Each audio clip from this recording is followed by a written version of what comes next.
Hello everyone, welcome back. This episode of Bitcoin Trade, I'm gonna go over some chart analysis, but um, in this particular episode, I want to talk about something that I've been, want to share an experience or what it's like, what it's been like for me to trade Bitcoins.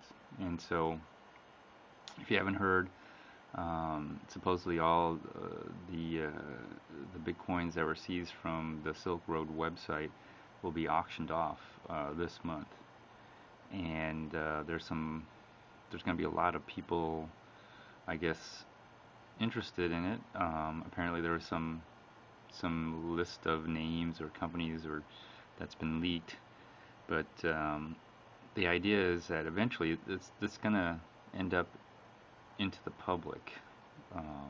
So it's going to be distributed out into the public. So it's going to be auctioned off, people are going to buy it, and then of course what they're going to do is either probably disseminate that to other investors from what I've seen, or hold on to it, or even dump it out into the public market, whatever. But I'm starting to see a lot of more trend of, of, of people using it for either investing or actual use to purchase, stuff like that. So circulation of Bitcoin is starting to come out. I don't know if anybody's also heard recently that Tiger Direct, that computer website, is now operating, accepting Bitcoins from Canada. So this is all very interesting and very good, I guess. But what I want to talk about is my personal experience with using Bitcoin, trading Bitcoin, and all the things that have happened to me,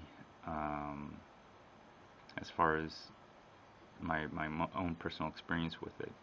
And so one of the things I wanted to talk about was that term virtual, convertible virtual currency.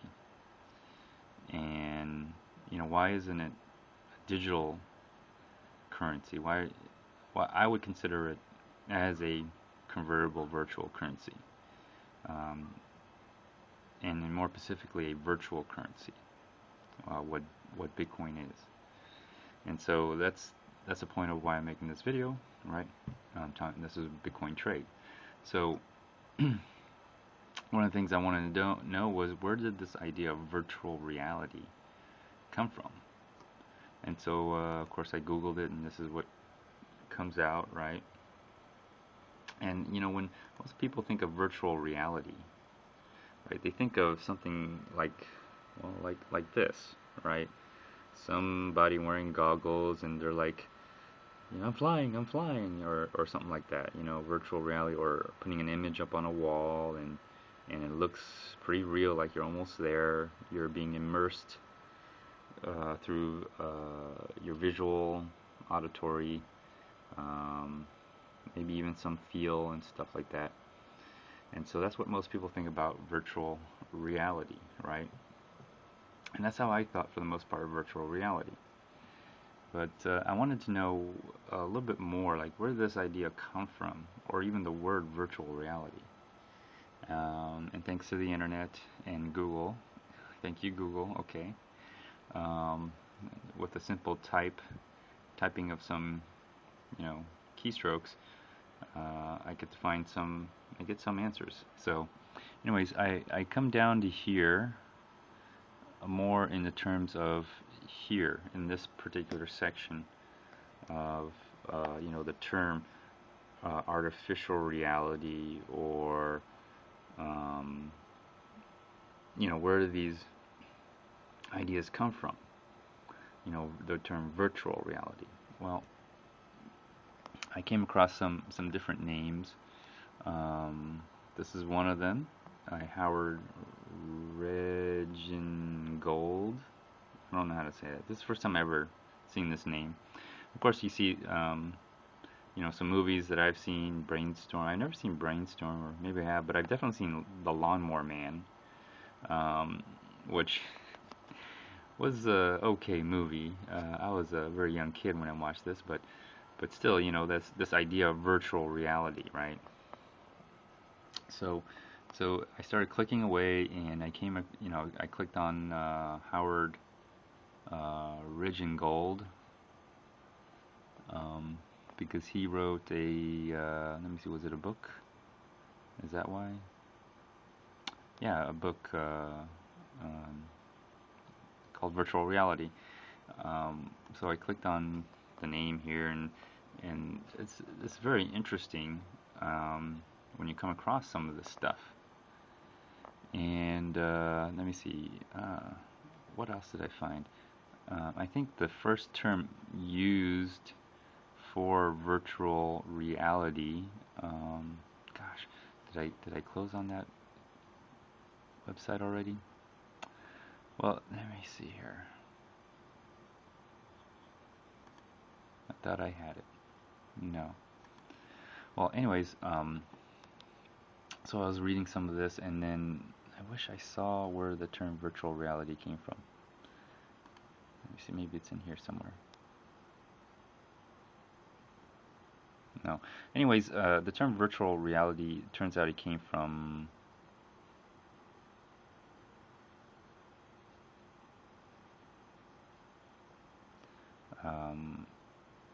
a play. Someone who was writing about a play. How, um, from what I understand, I wish I had the site up. I must have closed it. But the idea that you can immerse yourself into a artificial reality, for example, like a play, like you see in New York, I'm assuming on Broadway, where you see the actors and everything, and then you're immersed into a alternative reality for a short moment in time. So this idea of virtual reality is not that old, really. You can go back all the way to the beginning of time when people started to entertain themselves. So movies would be a form of virtual reality, radio, and of course the internet, playing in a game kind of would be a virtual reality kind of situation. So what the hell does this have to do with anything?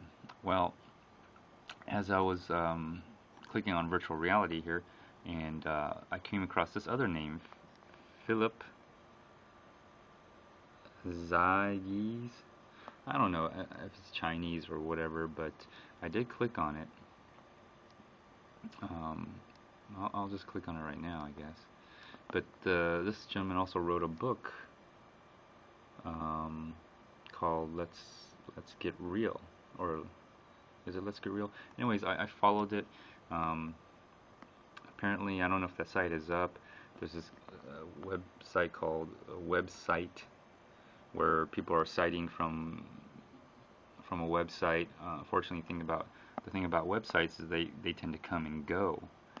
So, anyways, this company called Website preserves that website by people who want to cite things, and they upload it to this website where it can be used as a for reference and citing purposes. So, anyways, there's a book called Get Real, a philosophical adventure in virtual reality, a book by Philip Zah.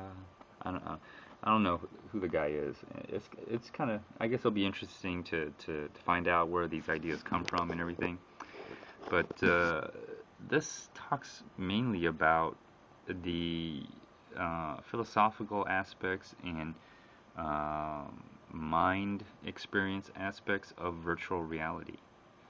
And as I read down here, it's very interesting.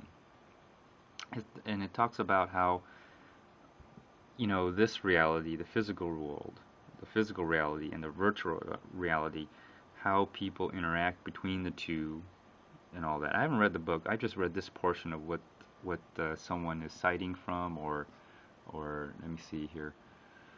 Oh, let me see. Who is this person? Well, there's a person who is here, Dr. Lawrence Aoulud. I don't know how to say the name, but that person's writing about it, and it's kind of writing about why you should read the book, how it's all mind blowing and everything. This is all very interesting because I think this is part of the aspect of Bitcoin trade that maybe a lot of a lot of people won't understand, or um, your experience may be very different than mine, but what you may encounter when you trade in Bitcoin is something like this. And I'll read off on this particular portion right up here. Let me see. According to Zahi, I don't know how to say it, but whatever that is, the combination of three technologies of digital stimulation, sensory immersion, and functional teleoperation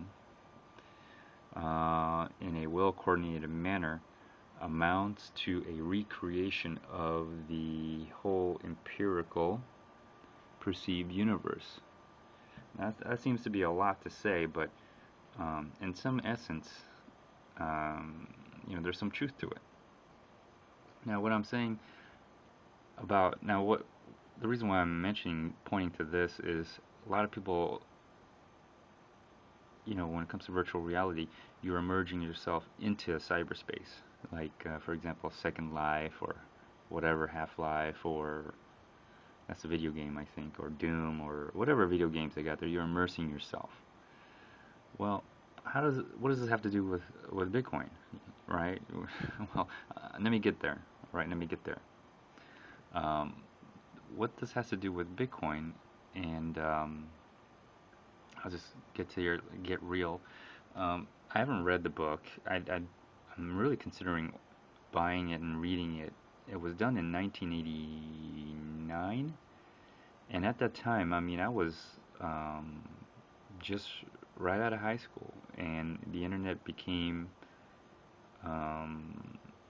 pretty mainstream at that point as far as what it was going to do or could do, and that's when it started to take off.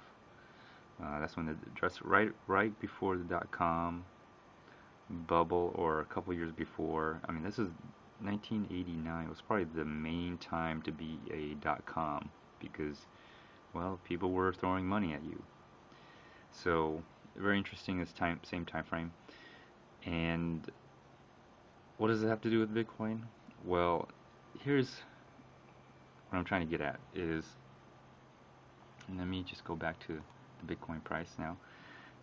What I'm trying to get at is, when people think of virtual reality, you're immersing yourself into cyberspace. So basically, the computer is a gateway into cyberspace, or you created a gateway into an alternative reality or a virtual reality. Well, I don't know if you realize this or not, but when you open that gateway into virtual reality or an alternative reality, it's not only a one-way. It's possible that it's a two-way reality. In other words, you can enter into that reality, but also whatever object or property or thing or other entity in that world can also come out of that reality and into this reality. So out of virtual reality or an alternative reality, whatever's in that reality can be brought out into reality. Now, I don't know if that's crazy. I know I've thrown a lot of things out at you. I don't know if some of the viewers are even paying attention anymore, but I have to say that's pretty groundbreaking for me, because what Bitcoin has allowed me to do was to realize that I can open a gateway into cyberspace. And I'm not talking about a server or nothing. I'm really talking about what I think from what this guy was talking about. And there's probably some other books. And if you look at most of where these ideas come from, they, if you look at some of the time frames, let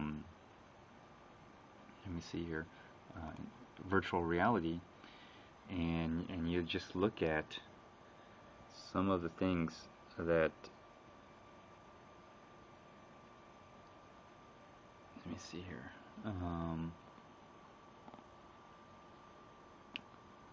All right. Hold on here. Okay, here it is actually. The theater. This is what I was talking about. The theater and its double, 1938. Atriard. Someone named Atriard. Looks like some French person. And actually, I think I know where I got it. Let me just scroll down here and see if.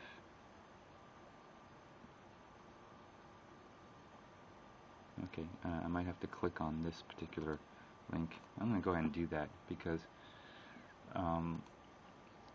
Sorry if I'm. Well, maybe not. That's not it. Okay. Well, anyways, a lot of this came from like 1990. This is my point. 1990, early 2000, 1999, 1998. That's when here it is. A philosophical adventure in virtual reality, 1998, or this one also.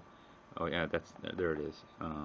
Get Real, a philosophical adventure in virtual reality, 1998.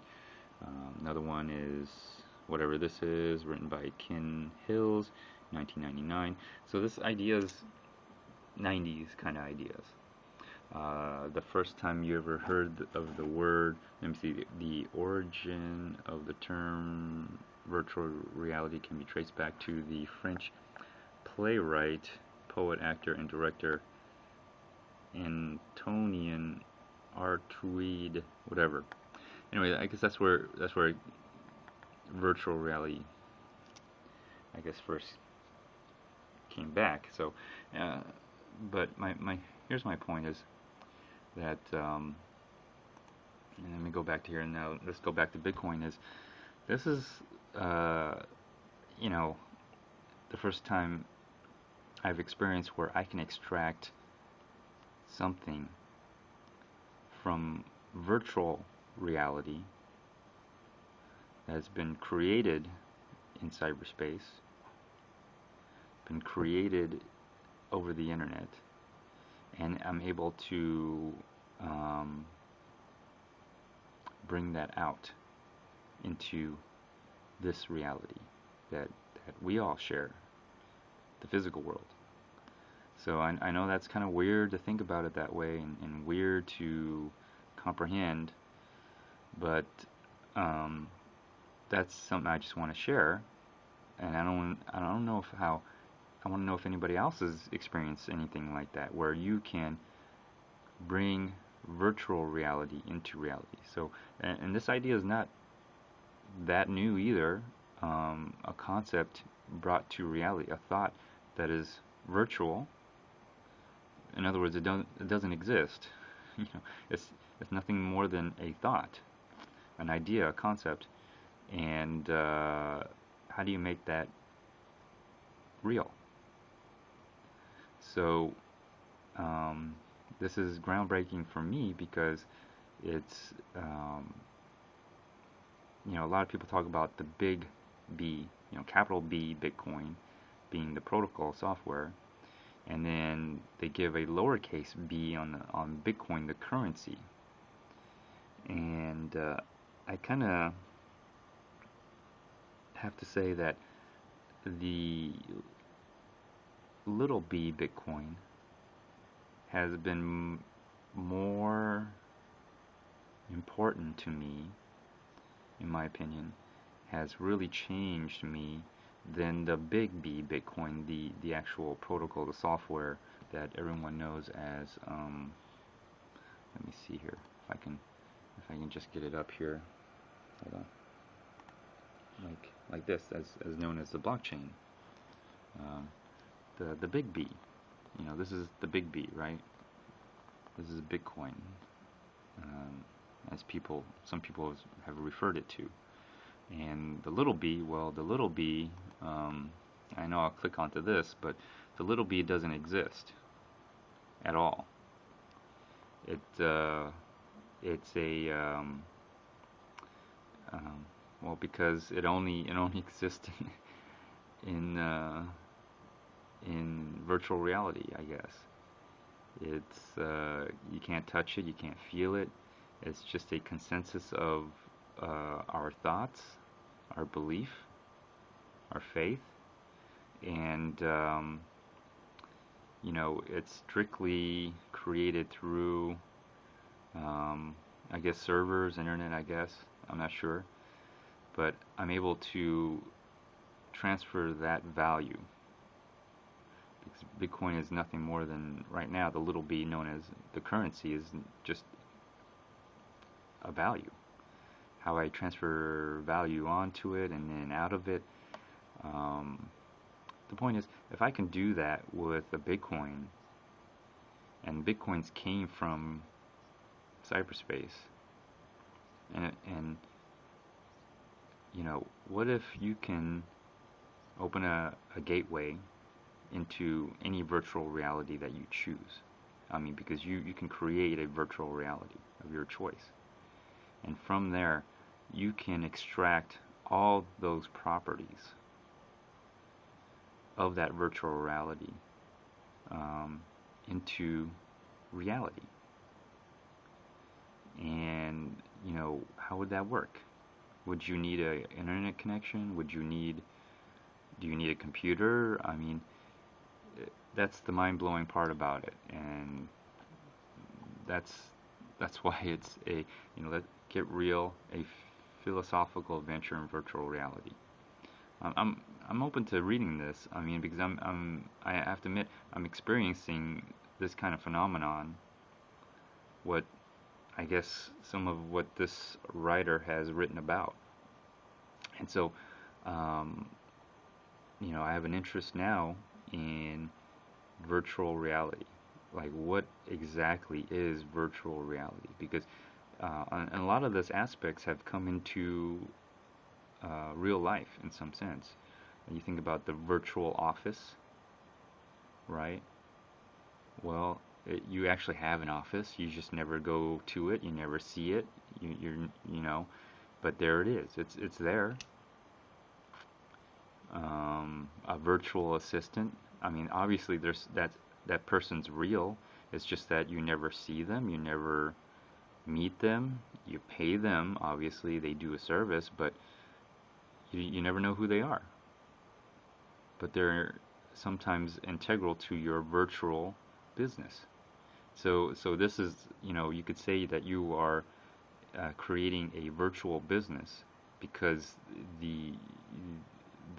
for me, Bitcoins are virtual currency, a convertible virtual currency, I guess. Or they're not even saying it's a currency, it's a property. So whatever the case, I have a virtual operating business, and I am going to extract that business from my virtual reality, and I'm going to make it real. I'm going to open the gateway into this virtual reality. I'm going to go in there, I'm going to bring that business and extract it out, because opening a gateway doesn't mean it's one way. It's two ways. So you can go into it, although you physically never go into it, but the unphysical, the virtual property, the virtual reality, you don't really physically bring it out. It's virtually coming out on a virtual level, I guess, on a mental level, or through your imagination. But what's funny is, to bring it out into this reality, you have to make it real. So I'll give you an example. I recently created my legal entity, my legal person, and I know I talked about this in previous episode about, if a corporation is a person, what if you're a real person? Well, now I'm going to flip it around, and I'm going to do what I was talking about, is when you open a gateway into virtual reality, can you bring that virtual entity into this physical world? And how would you do it? So what I did was I created a virtual business. and I wanted to bring that virtual business into this physical world. So I created a legal person, and I created it from nothing. And that legal person holds um, is the I don't know what to say, representation or the actual virtual reality of a virtual business, and I brought it from that virtual reality and I brought it into this world through that person, through the creation of that legal entity. Is this crazy? Am I talking crazy? It kind of sounds like it, but I just did it. I made it happen. I just brought my virtual business into this world by creating a legal entity out of nothing, just like how I did it in the virtual reality, but now it exists in this world. It's real. It's kind of weird. So I like to read this book. Um, it's kind of the thing that I've been experiencing, and so if it's one of those things where you don't you don't know if it's real until it happens to you, and then it's real. You don't know what it's like until like you don't know what it's like to be a victim of a crime until you've been a victim of a crime, right? You don't know what it's like to be a criminal until you actually commit an act of crime. You don't know what it's like to fly until you learn how to fly. Um, this is kind of what I'm experiencing, and I'm taking a greater interest in that because I like to understand how this is happening and why. So anyway, that's into my experience. I know I talked long enough, but let's go back to a chart analysis because I know that's most of what you all want to see. So here's my recent lines here, and um, this is all the stuff that's going on. This is on a 12-hour, and I'm picking Bitfin. Let's see if it clears up on me a little bit. There we go. Bitfin, because they are by volume the most in US dollars now, so I guess I'll start with them.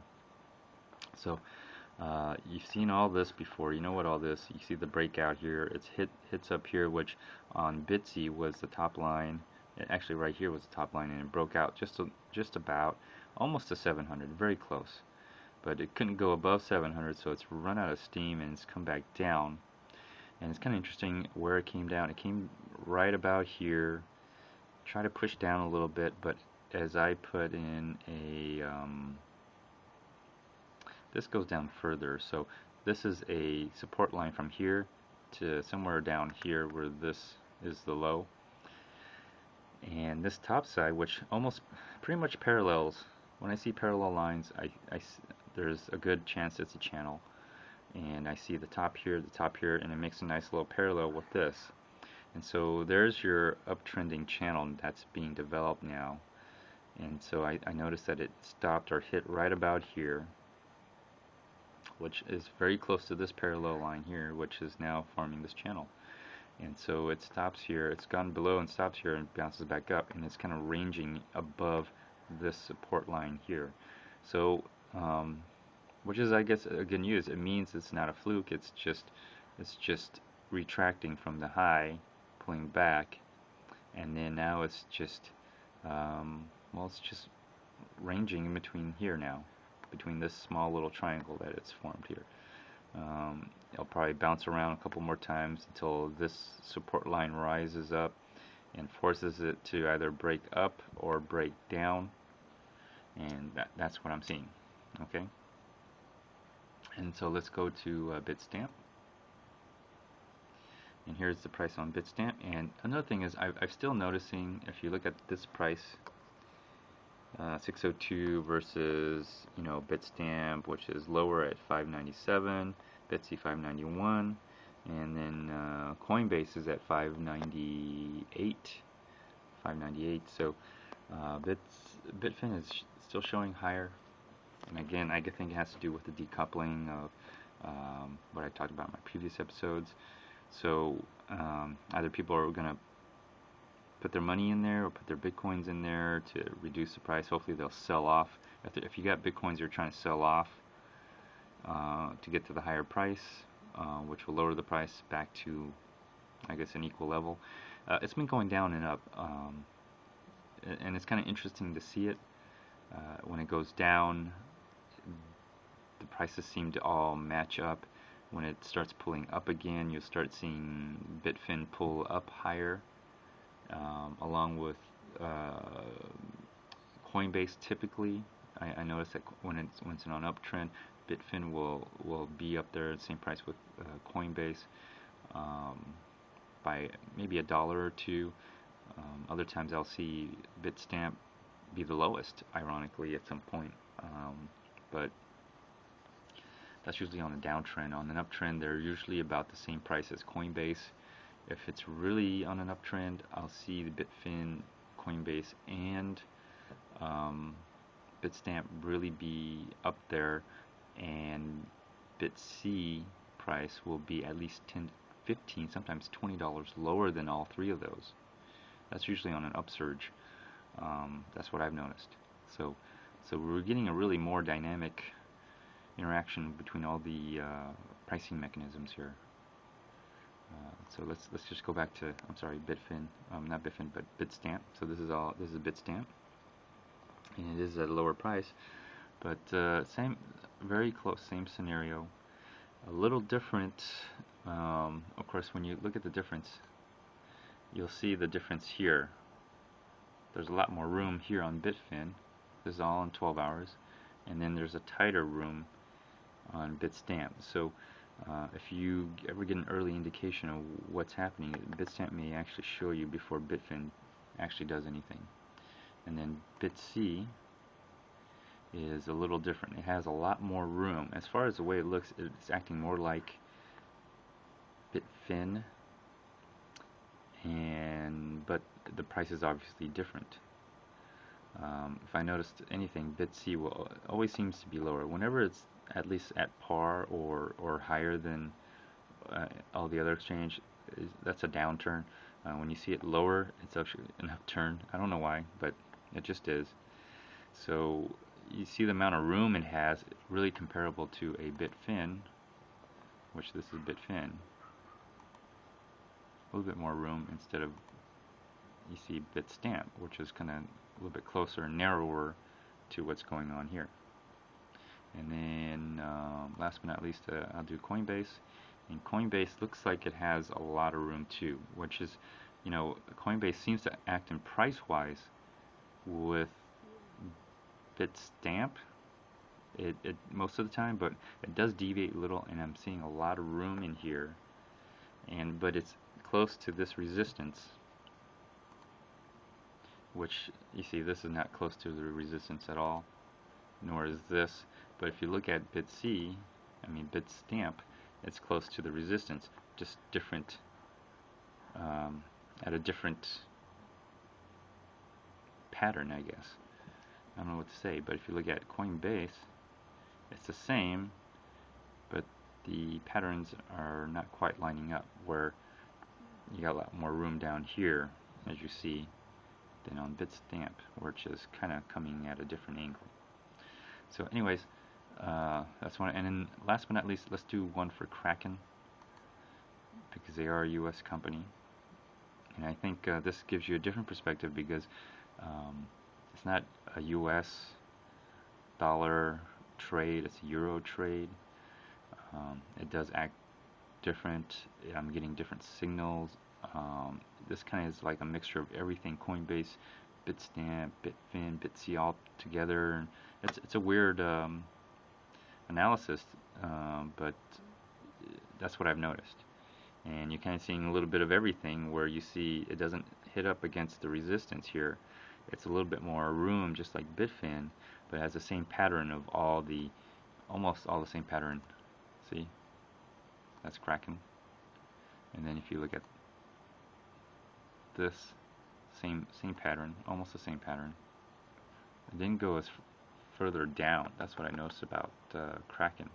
It didn't dip in below that line, where you see it kind of dipping here, a little dip here. This is just the lines that I've made. Okay, it doesn't mean, See, it dips here, and then but Kraken, when I made out my lines, it didn't dip. It actually just hit right here and bounced up.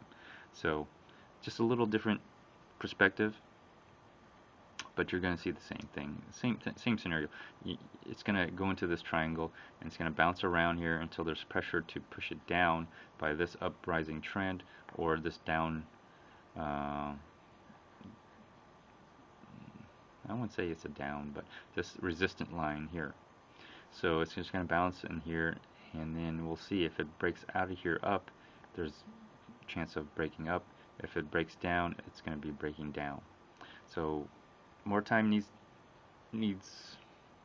more time to bounce around here before it decides to break out or break down. So hopefully that helped you with the trade. I know this is a long episode. Sorry about that, and a short episode on the chart analysis. But again, if anybody has a chance to read this, or if anybody's experiencing this kind of phenomenon with your Bitcoin trading, anything that I mentioned, I mean, please leave a comment, because I'd like to really know if anybody else out there is experiencing anything close to this, of what I've just talked about. Not only just going into virtual reality, or the idea of entering into a virtual reality, but not only entering into virtual, opening a gateway in there and entering, but also you can take out from that virtual reality that you've created. And remember, you can create anything in a virtual reality. You can create, I don't know, I'll give you an example. Warcraft. I mean, you could ride a tiger and fly on a dragon. Could you? I mean, that's a form of virtual reality. Is it possible to make that real? I mean, if you entered into it, can you bring that out? And so far, not really. That kind of virtual reality is, that's a game, right? And that's what most people think about virtual reality. This virtual reality is quite different. It's not what you think it is. It's not what it made out to be, like you would think of, like it's not this or that. But some of these will help you get there to a virtual reality, I guess. So, anyways, just something I was really curious about, and I just want to know where this whole idea, this concept, and of virtual reality is, and how it pertains to me. So, anyways, I'll end it off on right here. So, I hope you all enjoyed this episode. This is going to pretty much conclude it. Feel free to like, dislike, leave a comment, or even a video response. Until next time, stay tuned. Bye now.